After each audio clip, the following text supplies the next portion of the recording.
안녕하세요. 스포츠 분석 천교수입니다. 저희 채널을 방문해 주셔서 감사합니다. 이번 회차 천교수 가족방 적중 내역입니다. 적중하신 분들 모두 축하드리며 오늘의 경기 분석도 재밌게 시청하시고 유익한 정보 얻어가시기 바랍니다. 천교수 가족방 입장은 영상 하단 고정 댓글을 통해 입장 가능합니다. 그럼 오늘의 경기 분석 시작하겠습니다.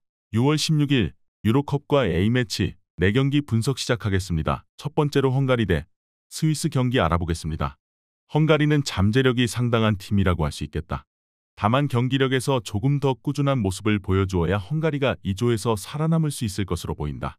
그만큼 네이션스 리그에서 잉글랜드와 독일을 잡아버린 모습을 높게 평가받기도 하지만 유로 예선에서 리투아니아, 불가리아와 비긴 모습도 실망스러웠던 점은 사실이다. 그나마 소보슬라이가 국대에서는 플레이메이커 역할을 아주 잘해주고 있기는 한데 결국 수비가 다소 불안정한 것이 문제다. 스위스도 상당히 불안감이 없지는 않다.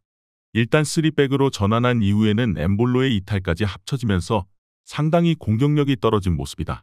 그래도 스위스가 메이저 대회 경험이 상당하다는 점에서 조에서 살아남을 수 있다는 평가를 하는 전문가들도 있지만 이 말은 스위스의 선수들의 노쇠화가 심할 수 있다.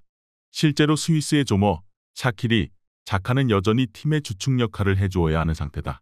헝가리도 상당히 잠재력을 높게 평가를 받는 팀이기도 하고 스위스도 어쨌든 전력이나 경험에서의 힘이 있는 모습이다.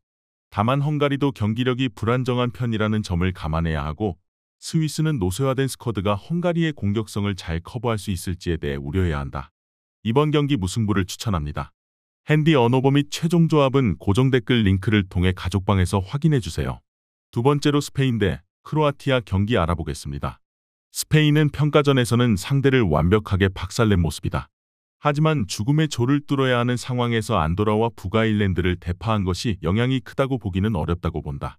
특히 크로아티아가 수비적으로 상당히 끈끈한 모습을 보여주면서 메이저 대회에서 살아남는 편이기 때문이다.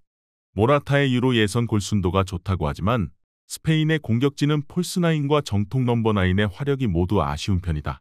때문에 최근 메이저 대회 탈락은 골을 넣지 못하고 질질 끌리다가 연장의 승부차기까지 가면서 부진하는 편이었다.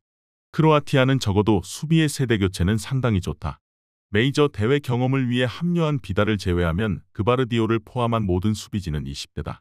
물론 크로아티아도 페리시치와 모드리치의 폼이 예년만 못한 상황이고 특성 자체가 상당히 끈끈한 플레이로 늪을 구성하는 경우가 잦다는 점이 포인트가 될 수는 있을 것으로 보인다. 크라마리치도 강호를 상대로는 퍼포먼스가 애매한 점은 매한가지다. 무승부가 나온다고 하더라도 이상하지는 않을 것이다. 스페인의 화력이나 크로아티아의 화력이나 모두 아쉬운 상태라고 보고 있는 상태다.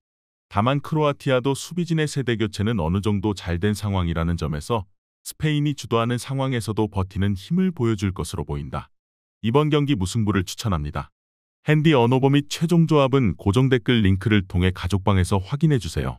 경기 분석 잘 보고 오셨나요? 다음 경기 분석 보시기 전에 천교수 가족방 입장하시는 법 안내해드리도록 하겠습니다. 첫 번째로 영상 하단 댓글을 클릭해주세요. 두 번째로 링크를 클릭하신 후 세 번째로 채팅 참여하기 클릭하셔서 문의 주시고 답장 기다려주시면 됩니다. 남은 영상 유익한 정보 얻어가시길 바라며 이어서 다음 경기 분석 시작하겠습니다. 세 번째로 이탈리아 대 알바니아 경기 알아보겠습니다.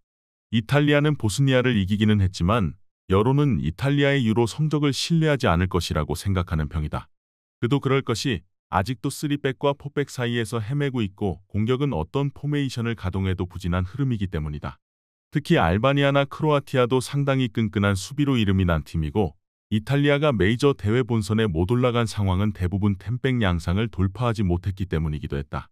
알바니아도 수비에서는 베리샤와 히사이 등 세리에 A 선수들이 다수다.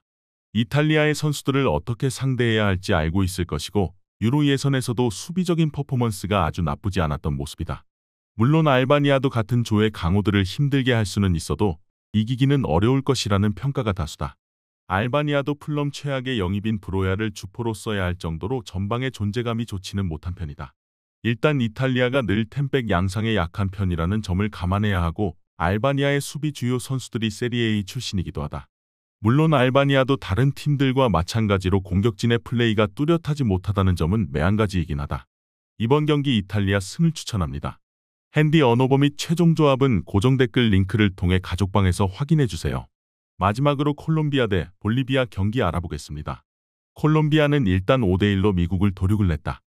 미국을 상대로는 기본적으로 콜롬비아가 강했고 특히 매우 공격적인 상대의 특성상 콜롬비아가 공격도 통하기 좋기는 했다.